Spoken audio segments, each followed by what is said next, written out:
அவங்களோட முதல் பீஸ். ஓகேங்களா, மார்க் பண்ணி வச்சுக்கோங்க. ரெண்டாவது பீஸ் பார்த்தீங்கன்னா பிளவுஸ்ல போடுற மாதிரியே போடலாம், தப்பு இல்லை. துணி எப்படி மிச்சப்படுத்துற அதே மாதிரி சார்ட்டிங் கொஞ்சம் மிச்சப்படுத்துற மாதிரியே நீங்க இதை வந்து நேராவே போட்டுக்குங்கம்மா. கிராஸ் கட்டிங் எல்லாம் போடணும்னு அவசியம் கிடையாது. சார்ட் தான் இது, நேராவே போட்டுட்டு நாம இப்ப துணியில உங்களுக்கு போட போறோம். உங்களுக்கு கிராஸ் பீஸ் கிராஸ் கட்டிங் இப்ப சார்ட்ல வந்து நான் நேரா போட்டுக்கணும். துணியில போடுறோம் கிராஸ் கட்டிங்னா அந்த சார்ட்டவே கிராஸா இப்படி வச்சு நம்ம கட்டிங் வரைஞ்சுக்குவோம். நம்ம இதுலயும் கிராஸ் கட்டிங் எடுக்கணும்னு அவசியம் கிடையாது. சரிங்களா, இப்ப பாத்தீங்கன்னா நான் பேக்க வச்சு ஃப்ரண்ட் எவ்வளவுன்னு எடுக்க போறேன்.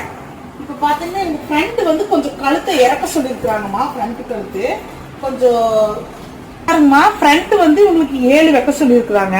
அதனால இந்த 7க்கு நேரா இது ஃபர்ஸ்ட்டுங்க, இது செகண்ட். ஓகேங்களா, இப்போ இவங்களுக்கு வந்து எப்பவுமே